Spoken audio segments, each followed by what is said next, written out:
kita di sini liatin. Udah bawa peralatan make up. Berarti kita mau ngapain? Mau memasak. Oh bukan? Oh bukan. Salah. Itu bawa dandang. Nah, itu kan dandang kita lagi Dandang. Oh, dandang. Oh, ganti. Kirain dandang. Oke. Jadi kita mau make up ceria gitu bareng sama Muti hari ini. Pengen ngasih tahu sama insan muda tips mengenai make up untuk outdoor. Secara nih kalau bisa kita ngeliat Instagramnya Mutia ini dipenuhi kegiatan yang luar biasa rutinitasnya, biasanya di luar berkegiatan terus terpapar sinar matahari gitu kan ya. Tapi entah kenapa tetap stunning, glowing, shining, Shimmering. Nah kita pengen tahu gimana sih tipsnya biar bisa make upnya on terus. Ya, itu yang paling penting. Kita mulai aja kalau gitu gimana? Langsung ya Kak. Jadi kita mau tahu tips mengenai make up outdoor ala Mutia. Yes, ini yang biasa aku pakai sehari-hari. Kalau aku beraktivitas entah di dalam di luar ruangan, ini pokoknya make upnya tetap dari pagi sampai maghrib pasti on. Tanpa touch up. Serius? Flawless tapi ya? Flawless. Oh, justru makin sore makin flawless. Oh, baik. Oke, kalau gitu langsung aja coba gimana? Langsung ya. Jadi pertama-tama tuh biasanya aku pakai serum atau moisturizer dulu. Oke. Ini tuh penting ya, insan muda, karena terutama karena kulit aku kering kan. Iya. Jadi kalau kulit kering itu supaya nanti nggak bertekstur, nggak ada garis-garis halus, jadi harus benar-benar lembab kanvasnya nih ya. Ceritanya kan muka kita kan. Sebentar. Kok nggak ada pori-pori sih dia? Kamu ini pakai serum atau pakai filter? Filter Paris kalau di Instagram Kak. Iya betul. Oke, serum. Jadi dulu. biasanya aku pakai serum dulu. Kalau misalnya kalian udah pada skincarean di rumah, mungkin enggak. Cuman aku tuh jujur kayak enggak. Biar rajin kan skincarean. Baik. Jadi makanya kenapa setiap aku makeup aku harus pakai ini. Kalau nggak nanti takutnya makeupnya nggak nempel atau nge-crack. Nah ini juga salah satu tipsnya supaya makeupnya tetap tahan. Oke. Selanjutnya aku pakai cushion. Aku ikutan dong, boleh nggak sih? Ayo Kan dong. ini juga belum make up sebenarnya, udah sih. Base-nya aja. Bareng-bareng kita. Jadi apa ini? Jadi aku pakai cushion. Kalau kalian punya foundation atau BB cream atau apapun ini boleh sama aja sebenarnya. Cuman untuk sehari-hari aku lebih suka pakai cushion. Oke. Kamu tuh lagi sibuk apa sih, Kak? Aku sih masih ngonten. Terus kerja ya kan. Jalan-jalan sama Dede. Turun lapangan ya. Turun lapangan sambil refreshing gitu kan, gitu-gitu aja sih sebenarnya Kak, dari tahun ke tahun. Terus aku pakai concealer, ini optional sebenarnya. Ada yang mungkin under eye-nya nggak bermasalah, nggak usah, nggak apa-apa. Cuman kalau aku cukup gelap. Under eye gelap nggak apa-apa dikit ya, asal jangan masa depan ya. Jangan. Karena ini menurut aku berpengaruh banget Kak, supaya ngebuat mukanya jadi kayak lebih seger gitu loh. Kalau concealer sendiri warnanya lebih terang ya? Warna lebih terang. Kalau misalnya foundation satu warna lebih terang dibanding kulit asli, kalau concealer tuh dua warna lebih terang. Jadi dua shade lebih terang. Lagi nggak bawa concealer nih? Antisipasinya pakai apa ya? Solusinya nih kalau misalnya? Bisa aja sebenarnya pakai misalnya bedak yang warnanya lebih cerah, atau foundation yang warnanya lebih cerah. Again makanya aku bilang sebenarnya concealer ini bukannya wajib. Cuman kalau misalnya mau supaya mukanya lebih terhighlight, itu pasti aku biasanya pakai gitu. Baik, kita udah pakai sekarang. Selanjutnya karena kebetulan aku tuh nggak suka pakai blush on yang powder, aku sukanya yang cream. Makanya kenapa aku pakainya blush on dulu. Dan ini belum pakai bedak ya? Belum pakai jadi bedak. kayak buat base. Iya, basahnya dulu. Basahnya dulu, oke. Nanti setelah itu baru pakai bedak. Tapi kalau misalnya yang pakai blush onnya bukan cream, kalian bisa pakai bedak dulu. Oh, berarti aku pakai bedak dulu ya, nanti baru pakai ini. Iya. Oke. Aku biasa suka warna-warna yang kayak gini yang nggak begitu terang, tapi juga nggak terlalu kayak ngejreng banget gitu. Terus udah kayak gitu, biasanya aku pakai dari atas sini sampai ke apa ya ini dibilangnya ya? Tulang pipinya ya, pipi. Di apple of the cheeks gitu. Supaya dia kayak lebih merona aja, dan aku nggak suka terlalu merah juga gitu, karena aku ngerasa nanti kalau aku panasan atau apa itu akan makin merah gitu. Jadi kayak bengep nanti ya. Iya, sayang. Jadi biasanya aku cuman kayak gini nih udah cukup. Tuh. Terus baru habis itu aku pakai bedak. Berarti ini nih. Kalau tadi kan ini kalau Muti basahnya dulu, Basahnya dulu. sekarang baru pakai bedak. Baru pakai bedak. Dan aku tuh pakai bedak nggak di seluruh bagian muka, Kak. Aku pakai bedak cuman di bagian-bagian kayak aku concealer nih. Kenapa nggak di seluruh muka? Apa karena untuk mengirit, menghemat? Karena bedaknya udah mau habis. Enggak. Karena aku suka yang finishnya itu glowing. Sedangkan kalau bedak itu kan nge-matin muka, sebenarnya nge-matin kulit. Jadi makanya kenapa aku cuma di bagian-bagian ini, misalnya kalau kayak di under eye itu kan ada garis-garis halus, supaya dia juga makeupnya nggak bergerak, atau di bagian-bagian yang berminyak nih kayak hidung. Itu biasa aku pakai. Antisipasi biar nggak crack ya? Iya, antisipasi biar nggak crack. Selebihnya sih aku nggak bedakin gitu. Selanjutnya kalau udah begini aku biasanya pakai alis dulu. Nah, ini dia nih, alis. Yang paling lama ya kayaknya Iya, dan ini paling penting buat perempuan. Yes, paling penting. Kebetulan aku alhamdulillah alisnya ada sebenarnya. Cuman aku nggak ngebentuk juga nih. Nah, maksudnya nggak aku rapihin atau kayak gimana. Makanya aku masih suka gambar alisnya gitu. Cuman tipis-tipis aja. Warnanya sendiri apa kalau misalnya untuk digunain? Kalau aku coklat. Coklat. Gitu. Karena menurut aku ini warna yang paling aman, nggak terlalu kereng nanti jadinya, tapi juga tetap ada warnanya gitu. Bahkan sebenarnya saking aku nggak suka yang terlalu tebel, nanti setelah kita udah selesai biasanya aku bakalan taruh bedak di atas alisnya, jadi warnanya natural. Aja. Berarti ini akan dibingkai dulu ya? Aku biasanya gimana nih kalau caranya dari aku ya sendiri, tipsnya untuk membuat alis. Jadi kalau misalnya aku biasanya nih, kalau aku nggak mau terlalu tebel atau terlalu ngebentuk, aku isi aja dulu sesuaiin sama bentuk yang udah ada. Setelah itu kita concealerin. Baru kita bentuknya pakai concealer. Karena kalau dari awal dibingkai itu kadang-kadang suka jadi terlalu sharp gitu kan. Sedangkan untuk sehari-hari kayaknya agak terlalu too much gak sih, Kak? Aku sambil ikut juga ya. Iya. Again, ini preference masing-masing ya. Kalau kalian sukanya yang ngebingkai, ya bisa juga dimulai dari dibingkai. Dan aku tuh selalu ngebrush, jadi dibaurin lagi warnanya. Aku juga warna coklat deh. Wow, sudah pendek sekali ya. Tuh, coba yang ini. Nah ya, jadi aplikatornya ini enak banget nih ya. Yang Muti, aku juga nih, makanya saking enaknya udah segini. Liatin kak, sekelingking kak. Ya Allah, yang penting masih bisa ya kak. Masih bisa dipergunakan. Kemarin sempat ke Jogja ya? Iya kak, baru kayak 2 minggu lalu deh kayaknya, atau 3 minggu gitu. Gimana pas ke Jogja? Seru nggak? Seru banget. Jadi aku emang tiba-tiba diajakin ke Jogja, dan ini baru kedua kali aku ke Jogja. Itu ke Jogja ke kemana tuh? Kita kayak ke daerah Gunung Kidul. Terus ada satu lagi apa ya itu namanya, pokoknya agak jauh juga, 1 jaman gitu dari kota. Kita ngelihat orang panen ubi gitu di situ. Udah gitu aku paling suka ubi sebenarnya kan. Jadi kayak ternyata gini loh gitu. Aku belum tahu kan selama ini kayak gimana sih ngelihat bener-bener dari mereka tuh nyabutin dan segala macam, misahin. Karena di sana kayaknya ada kayak QC-nya gitu kan, mana yang bisa di proses, mana yang bakalan nggak dilanjutin gitu untuk distribusi. Jadi ngelihat mereka semua bapak-bapak sama ibu-ibu di situ emang kerjanya kayak gitu kak, setiap hari ternyata gitu. Waktu itu pas mana, dari jam berapa coba? Persiapan make up lo? Make up abis subuh ya enggak lah.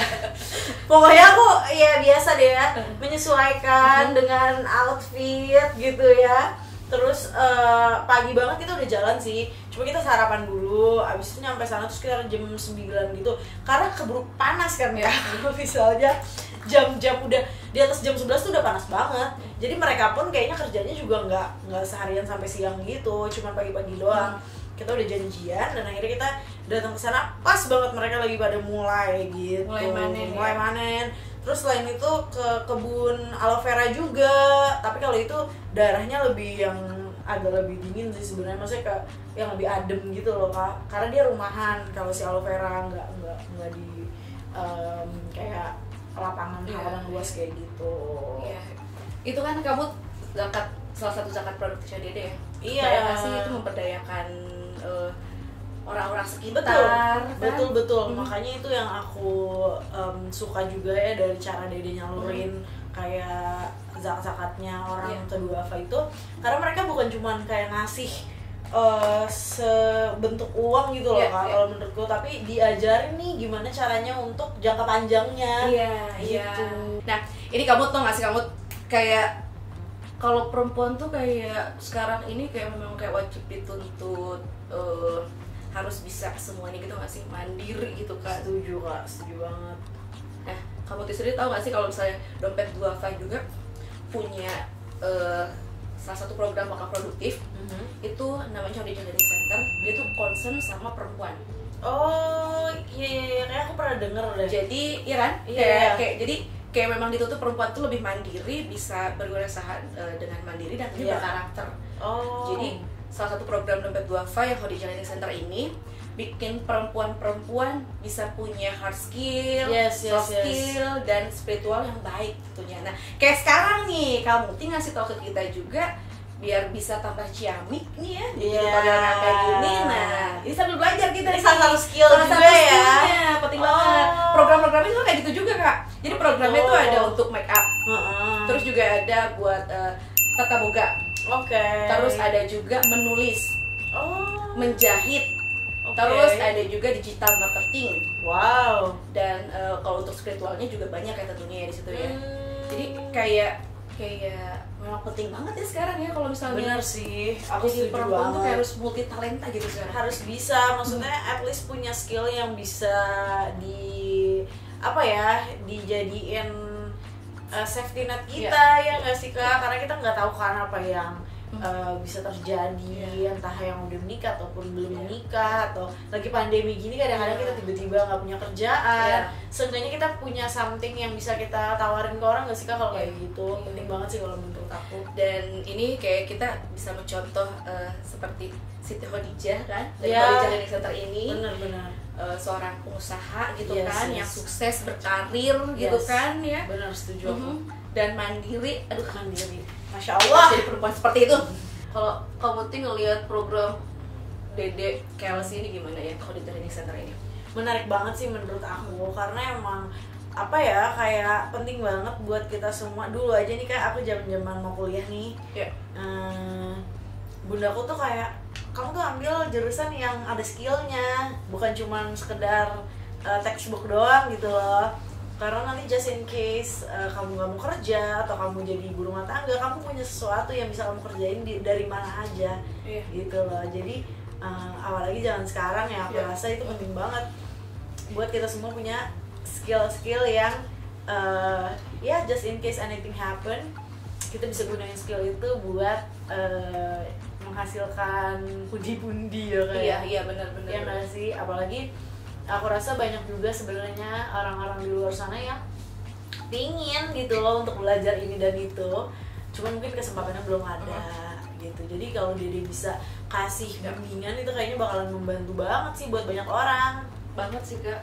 Ya, jadi kayak penyebaran kebermanfaatannya tuh lebih luas lagi gitu. Yes, benar. Ketika kita nih perempuan-perempuan udah punya hard skill atau soft skillnya ini kan bisa ditularkan lagi ke orang ya, terus bisa ngajakin orang kolaborasi lagi, berpartisipasi lagi, akhirnya efek dominonya tuh nyampe, si kebermanfaatan meluasnya lagi tuh nyampe gitu kan.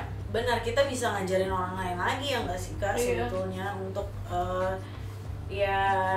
jadi amal juga nggak sih buat kita kayak ngajarin orang. Amin ya. Secara nggak langsung itu jadi underwear kebaikan. Tapi sambil tap bibir nih. Kamu tuh mau kan kalau misalnya nanti ada ini lagi, ke lapangan lagi bareng sama Dompet Duafa, nggak nyesel kan? Enggak dong, mau banget, mau lagi malah mau ngajakin teman-teman, malah kayak aku ngerasa ya setiap kali aku jalan sama Dede gitu ya, atau ngeliat program-programnya, jadi kayak banyak banget hal-hal yang bisa kita pelajarin gitu loh Kak. Kayak aku ngerasa ini hal-hal yang nggak mungkin aku lihat di dalam kehidupan aku yang sehari-hari gitu. Jadi aku wow ternyata ada ya orang yang berkehidupan kayak gini, wow ternyata masih banyak nih orang-orang yang begini gitu, yang semangat untuk kayak nyebar kebaikan dan segala macam tanpa bermanfaat buat banyak orang, tapi tanpa memikirkan apapun kayak anything in return. Kalau kita kan kayak ibaratnya mau tolong ini dong, apa nih untungnya buat gue, rata-rata kan kayak gitu ya kak. Tapi ini tuh orang-orang yang tulus banget gitu. Itu yang makanya kenapa aku suka kalau misalnya diajakin, Mut ayo dong mau nggak kesini, oh ya. Karena hal-hal kayak gitu tuh aku rasa nggak bakalan aku lihat di dalam kehidupan aku. Bukan nggak bakal lihat sih, mungkin banyak orang baik juga, cuma maksudnya ini tuh yang benar-benar selfless. Yes gitu. Makanya aku amazed banget sama binaan-binaannya Dompet Duafa. Sempet kayak ini nggak sih, kayak ngerubah pandangan nggak sih, kayak iya banget. Jadi kayak ngerasa wah ternyata tuh kita nggak mesti ngelakuin hal-hal yang besar untuk kayak bawa manfaat atau kayak kasih sesuatu ke orang lain, nggak terus berupa uang atau kayak gimana. Tapi banyak banget nih hal-hal yang terjadi di luar sana tuh yang kadang-kadang kita nggak terpikirkan tapi mereka kerjain gitu dengan keterbatasan mereka masing-masing gitu loh. Tunggu nggak sih Kak? Nah ini buat insan muda juga nih kamu ya. Kalau kamu udah turun ke lapangan, tadi udah cerita juga, kita mau ngajakin insan muda berkolaborasi tentunya untuk bisa lebih bermanfaat lagi ya. Ini caranya gampang banget. Jadi insan muda bisa berkolaborasi dengan Dompet Duafa ya, yang tentunya ingin berwakaf silahkan tinggal langsung scan barcode yang ada di layar insan muda. Itu tentunya insan muda bisa langsung turut berkolaborasi. Karena sekali lagi kan wakaf ini mungkin sebagian, lebih tepatnya aku sih dulu kan lebih tahunya kayak wakaf ini musola, madrasah, makam gitu kan. Tapi dengan seiringnya waktu dapat tahu dari teman-teman Dede juga gitu kan ya. Jadi kayak wakaf tuh produktif loh, banyak banget. Dan ini bisa dibilang kayak apa ya? Kayak investasi akhirat kita. Benar. Dan yang aku senang juga karena kayak gampang banget Kak sekarang caranya gitu. Iya. Gitu. Dan kadang-kadang nih yang aku lihat juga dari tim Dede ini tuh bisa nge-reach daerah atau orang-orang yang kelihatannya unreachable, yang membutuhkan gitu loh. Walaupun kita harus mengutamakan orang sekitar kita, tapi kayak banyak juga nih orang-orang luar sana yang kita bahkan nggak pernah denger mungkin ini daerahnya gitu loh Kak. Bener banget. Iya, itu yang aku rasain dari beberapa tahun kebelakangan ini, sering kayak lihat program-programnya Dede tuh kayak gitu.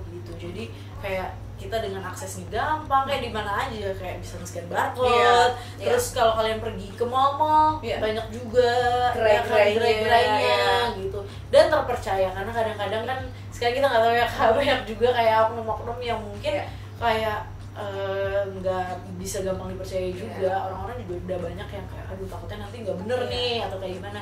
Tapi ini bener-bener karena aku udah turun lapangan jadi kayak lihat sendiri gitu loh. Insya Allah amanah disampaikan kepada penerima manfaat tentunya dengan amanah juga, diolah dengan baik. Jadi kita menunggu banget insan muda untuk turut berkolaborasi bersama Dompet Duafa dalam program Dompet Duafa ya, wakaf Dompet Duafa. Apalagi ini perempuan-perempuan nih yang sekarang lagi nonton nih kita nih ya. Ini ada salah satu program Dompet Duafa Khadijah Learning Center, kita turut kolaborasi. Ya ini bermanfaat banget sebenarnya buat kita semua. Sebenarnya kalau misalnya buat outdoor perlu nggak sih kita shading? Enggak sih ya Kak, kalau aku. Kalau kamu tuh enggak ya? Kalaupun pakai shading kayak yang pakai bronzer yang bener-bener bronzer bedak aja, nggak usah pakai yang kontur gitu loh Kak. Kita benerin dulu kerudungnya. Oke, kamu mungkin ada yang mau ditambahin lagi kayak buat tips-tipsnya gitu dong buat insan muda. Pokoknya kalau menurut aku, terutama kalau insan muda tertarik di dalam bidang per make upan ini, mulai aja dari apa yang kalian punya di rumah dulu. Karena sebenarnya kadang-kadang produk menentukan, tapi kita bisa make it work kok gitu ya, asal kita harus sering-sering praktek aja. Makanya ini salah satu skill kayak masak. Kalau menurut aku makeup itu kayak masak ya, makin sering kita masak pasti makin tahu oh bagusnya kayak gini ya, enaknya kayak gini ya gitu. Jadi bisa biasa terus skillnya sampai nanti ketemu nih kayak formula yang pas. Oke, kita review sedikit lagi nih sekarang. Jadi poin-poin yang penting untuk make up outdoor adalah, silakan. Poinnya skincare dulu pertamanya tadi, abis itu pakai base-nya aku pakai cushion, terus pakai concealer, blush on, bedak, abis itu tuh pakai pensil alis, dijadiin eyeliner, pakai lipstick, selesai. Sangat gampang bukan? Dan kira-kira occasionnya kemana aja nih kalau misalnya kita make up seperti ini? Bisa kemana aja sebenarnya Kak. Bahkan kalau misalnya mau kondangan juga bisa, tinggal dipakein bulu mata ya kan, atau misalnya di lipstiknya ditebelin lagi, dimerahin dikit atau kayak gimana. Mau untuk kerja meeting ini juga oke banget menurut aku karena looknya itu fresh ya, jadi cocok untuk. Ini fresh banget. Terima kasih loh, kamu juga loh. Ini fresh banget, kayak seger banget gitu loh ya. Gitu, jadi pokoknya gampang banget. Ini cepet karena kita ngobrol aja jadi lama. Kalau nggak ini cepet banget. Bisa nih kalau pagi-pagi buru-buru ya kan, mau nganter anak sekolah, mungkin sekarang udah pada mulai masuk sekolah lagi. Bisa juga make up kayak gini. Nah ini dia ya insan muda ya, jadi bisa diterapin sama insan muda di rumah. Make up simple buat outer yang flawless tapi tetap stunning, glowing, shimmering, splendid. Oke. Ala Muti ya. Nah, kita juga mau ngajakin buat insan muda untuk kolaborasi, tentunya mendukung perempuan-perempuan Indonesia biar lebih mempunyai hard skill, soft skill dengan bisa berwakaf produktif di program Dompet Duafa, yaitu di Kode Design Learning Center ya. Tinggal langsung aja scan barcode yang ada di layar dan bisa langsung menuju ke donasi.dompetduafa.org/KLC. Yuk kita kolaborasi bersama-sama untuk tentunya mendukung pemberdayaan perempuan-perempuan Indonesia biar lebih mandiri dan berkarakter. Oke, kalau gitu kita berdua mau pamit, tapi jangan lupa buat apa? Like, share, and subscribe. Nah, kira-kira minggu depan, improve minggu depan. Berasa mau di-calling lagi nih gue. Berasa mau di-calling lagi nih. Ya kan ini make up nih, siapa tahu nanti kan ada tata boga. Karena program KLC-nya banyak, kayak tadi kan ada make up, terus juga ada masak, terus juga ada menjahit, menulis. Mungkin kalian bisa saranin di bawah mau ngeliat kita apa yang lagi. Nah, udah punya show aja nih di sini. Kita mau sulap juga bisa. Jadi apa? Pro. Oke. Ya deh kalau gitu kita pamit aja ya. Terima kasih banyak insan muda. Insya Allah kita bisa ketemu lagi. Terima kasih buat yang udah support dan juga yang sudah berdonasi. Kalau gitu, saya Dina Robeda. Aku Mutia Amalia. Kita pamit sampai ketemu lagi insya Allah. Bye. Dah, assalamualaikum.